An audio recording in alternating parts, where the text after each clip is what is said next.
What's up, guys? It's DJ. Welcome to Gamma Bro Hulk Reviews. Now for your Gamma dose of the Jade Giant. Today's featured Hulk item is from Marvel Legends. This is the Icon series. This came out in 2006. This is the first attempt at Marvel Legends making a 12-inch styled figure. And see what I think with the review coming up next.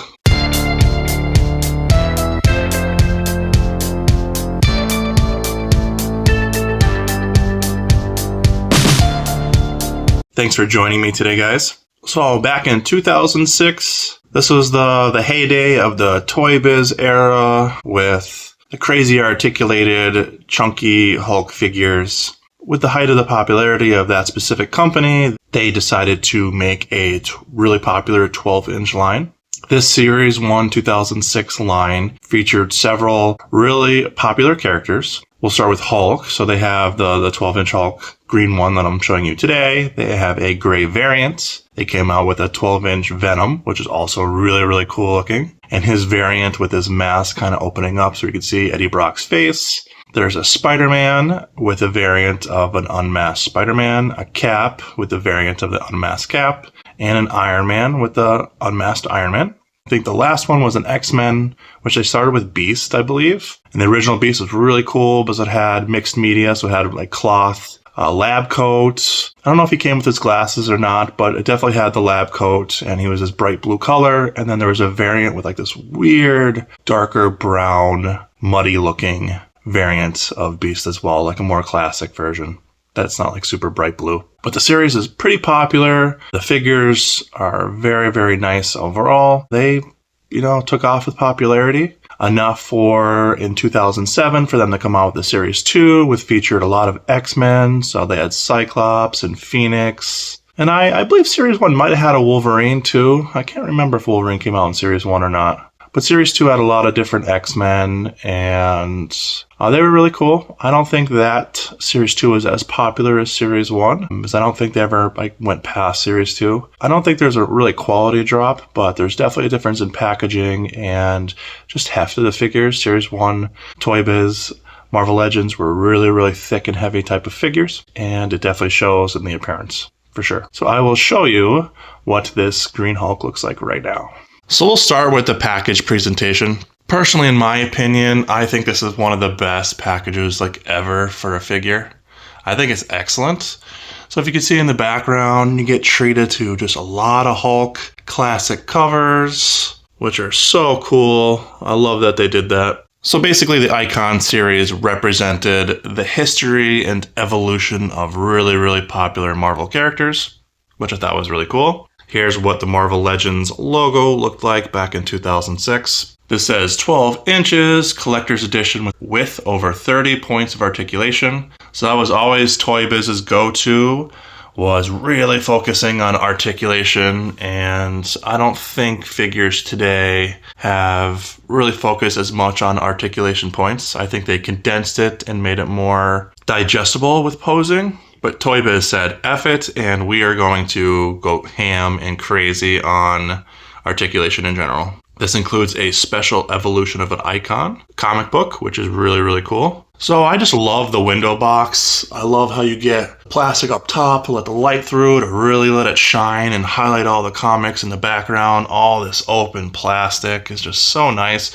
Really, really thick and heavy. And I love the shape of the box. Very cool. You can see a couple of the characters. Thor. Oh yeah, I think they came out with more characters actually now that I'm looking at this. There's definitely more because I remember Thor, Daredevil. Here's Iron Man and Fantastic Four. More of the same here. Here's the really cool cover. I always liked this cover. I always thought it was interesting for this particular run. This series of comics for Hulk always had really, really interesting artwork and Hulk logos. So I always thought they did a really good job on stylizing Hulk throughout this specific run. And this is a really classic cover for that run. Really showing like a monster Hulk coming through the water with a really serious face. Pretty nice. So this is what the image of the comic looks like. I never opened it, so I'm curious to see what's actually inside, if it just shows all the different comic covers or if there's an actual story in there, maybe from this particular run and comic, but I'm not sure. I never opened this to find out. But it's still really cool that they opened up a giant window on the back of this box just to show the comic. Because most boxes today, they even come with comics, which they most don't. But if they do, the comic's usually hidden. But this is a really nice open window that really highlights the comic. Just very cool design overall. Presentation, this is getting an A, 100%. It's just so nice. Here's what the bottom of the box looks like. So we have the Toy Biz customer service, Marvel.com. Here's your proof of purchase. Here it says comic shop location service. So you can call this number back in 2006 and find local comic shops within your area, which is awesome. Now I really want to get in here and highlight the figure. So we'll start with the face. So we'll just start with texture in general. So just look at all the texture work within that figure. Toy Biz really focused on that, really highlighted all the textures within the skin. Pretty serious grin on Hulk's face. You really see the seriousness within his eyes. A little bit of the teeth, the stylized hair. Pretty interesting approach. Toy Biz loved making really big jaw lines for these Hulks of this era. This face kind of reminds me of the Planet Hulk that they featured in the 6-inch line. So pretty similar face and structure and the really, really big protruding jawline. But just look at the texture and highlights in the skin, within the chest. This is definitely more of like a monsterish type of Hulk body sculpt. Just with the anatomy and the bigger, like bubbly type of muscles. But again, super, super wide chest, really big traps. The arms and Toy Biz figures are gigantic, so you would just have these big shoulders and like the biggest bis and tris you can possibly imagine on a figure. Super over exaggerated. This is literally probably, like look at my hand next to this arm. So it's about maybe 3 inches, a little over 3 inches in diameter for this bicep and tri. Huge arm, very big forearm. Toy Biz loved having their articulated fingers and wrists. We'll jump into the pants. Super texturized pants. Really the pinkish purple pants. You see a lot of the muscles hidden in behind the pants and all the different wrinkles, showing how tight the pants are through his muscles. They really did a really good job on the nails, focused heavily on that. All the different veins and vascularity running through. Just look at that bicep. It's just gigantic overall. So sculpt of this is interesting. Again, this reminds me of the Planet Hulk from the 2006 line.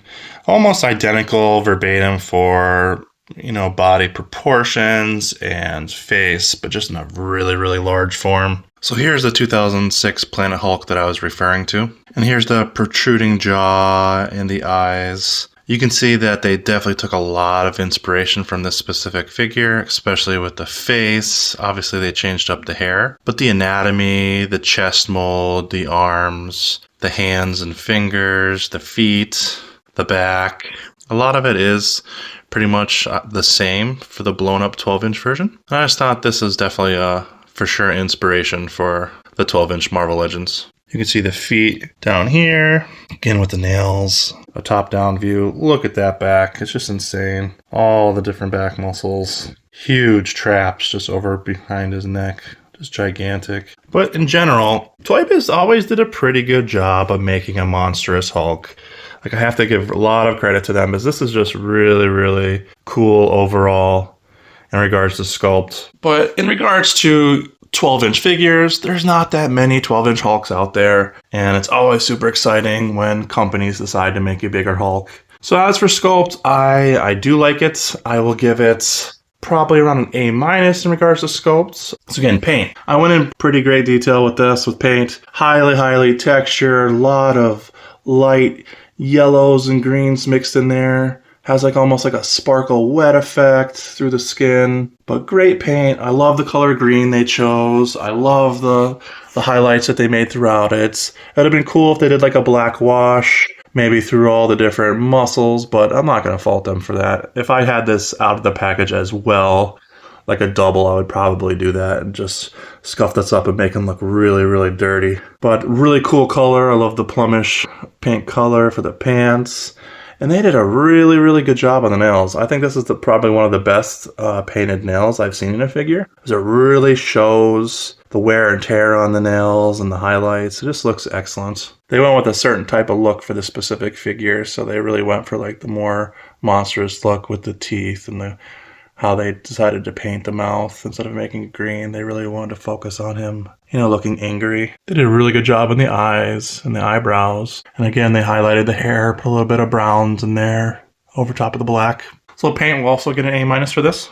Articulation part of the video. This does the 360 rotation. It doesn't have that much rotation up due to the traps, but the head can go down really, really far. The chin to the chest. Full 360 on the arms. The arms can go up almost fully extended. The shoulders almost can be raised fully straight on both ends, but the shoulders are pretty big, so just getting it to straighten out fully at the top, it almost goes.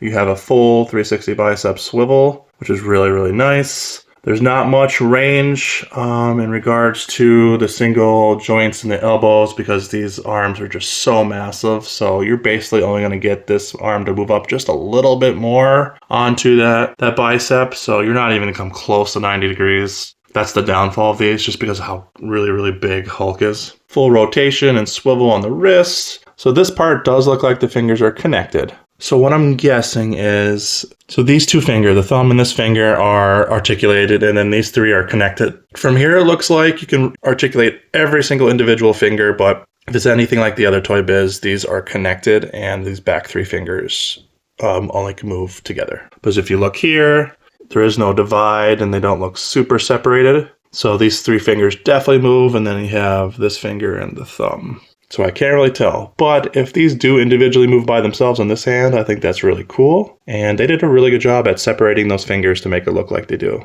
if they don't, which is really, really nice. So now on to the waist swivel. I wouldn't really call it an ab crunch. It's just more of an ab rotation. There's a swivel. I don't think there's a swivel at the waist right here connected to the pants. There might be, but it doesn't look like there is. It looks like you mostly get the rotation off of the rib ab area. Then you have the good old ball joints, Toy Biz ball joints at the bottom here. So you can do full 360s, rotating these, and the legs can go out and back and fold like crazy, do splits. Toy Biz was pretty dang good at that. It's not the best looking, but there's definitely a lot of articulation out of these. It just looks kind of funky having giant ball joints on both ends on top of the leg. Then you have single joints in the knees. Not much rotation. You won't be able to bend that knee back all that much. You'll have a giant gap here where the knee is, but the legs do bend back a little bit just because how giant Hulk is. You're not going to get a lot of range. And as for the feet, you get a lot of articulation out of that. So the ankles swivel and rotate quite a bit, and then you have nice toe articulation to kind of put Hulk's heels off the ground and give him a little bit of diversity with posing. And again, you can see that really good paint job on the toes. So articulation of these are the highlights. 30 points of articulation is really, really cool for such a big, thick figure. So I'll give it an A overall just because it does deserve it. They put a ton of focus on such a big figure, and 30 points of articulation for a 12-inch figure is pretty cool overall. You're just not going to get, because of Hulk, you're not going to get like a lot of different range and motion. But I'm not really going to fault them for that, just because Hulk in general and mostly every single figure has that problem. He's never going to be a Spider-Man that could flex and go into crazy poses just because of how gigantic his muscles are. But for Hulk in 2006, this is excellent in regards to articulation. So definitely an A. Does this have the wow factor? So when we add presentation, packaging, look, it definitely has the wow factor. This is definitely one that people gravitate to in regards to Hulk figures, and with him in the gray variant right here. Excellent, excellent figures and look fantastic together and really stand out on the shelf. So for wow factor, I will also give this an A. Definitely deserves it. Again, excellent, excellent packaging. Love the window. Love just the open light that can come in and highlight the figure. It's just a very, very intimidating and unique Hulk figure, and I'm super happy to have these in the collection. So in 2006, I think pricing-wise, these were pretty expensive. I think they were $30, maybe $35. around there. And for 2006, in regards to a figure, that's pretty expensive overall. Hasbro came out with their 12-inch Hulk line. I believe that Hulk was $50, maybe $60 is around there when that first came out. So almost like a double price jump from the Hasbro to the Toy Biz era of 12-inch Hulks for Marvel Legends. But in the aftermarket, both those figures, both of them stagnate around the same price. They are pretty rare out of the package, quality, and being such a big figure. So if kids played with it and threw it like in things, the paint would hold up and stuff. But just the weight of the limbs, I can't imagine the articulation and the quality of that holding up over time, just because I think it would just take a beating with how heavy it is in general. If you're trying to get this, just taking a chance of having it opened, you can do it, and you might base your opinion on the person selling it, saying it's in good condition, but I just be wary of the articulation and just the joints in general, but you might land a good one. But paint, you really shouldn't worry all that much. The paint will hold up.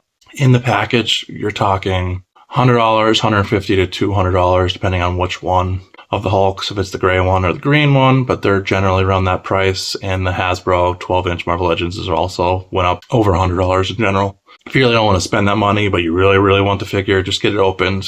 And I've seen stuff go for $30 that are just the broken fingers or loose joints. And on average, are about $50, $60, $70 plus shipping for an open one in good condition. The quality of the figures do hold up, but like the quality I will give like an A in general, because the box is super thick and heavy, the figure's heavy, really good materials, all that articulation, really good joints. So overall, I will give this figure an A. I think it definitely deserves it. Excellent quality, excellent paint, excellent sculpt, excellent presentation. They really don't make stuff like this anymore. I mean, Hasbro does a good job and stuff, don't get me wrong, but there's something about the Toy Biz era and the looks and the size and the articulation. I love having the diversity of the older era, Marvel Legends stuff to newer era, and I love seeing the evolution. So, pun intended, evolution of Hulk, this Marvel Icons line, and the evolution of the figures in general. It's just really cool seeing how figures have evolved and changed over the years, and I really do still appreciate the older Marvel Legends stuff. I think especially for Hulk, there's such a good quality and just style to them that I think aged really well, and collecting all the older figures is just a fun and a blast. So I do highly recommend the Toy Biz era of Hulks, whether it's a 6-inch or a 12-inch. 2 thumbs up for me. Definitely go after those figures. They're super, super fun. A lot of them are sought after, including the 12-inch line. And I do highly recommend it overall. So I'll see you guys in the next video. Have a wonderful day. Please Hulk smash the like button, subscribe, hit the notification bell. So thanks for watching, guys. I'll see you when I see you. Peace. 7, 6, 5, 4, 3, 2, 1. You'll never have the sacred stone. Oh, this you crazy mother.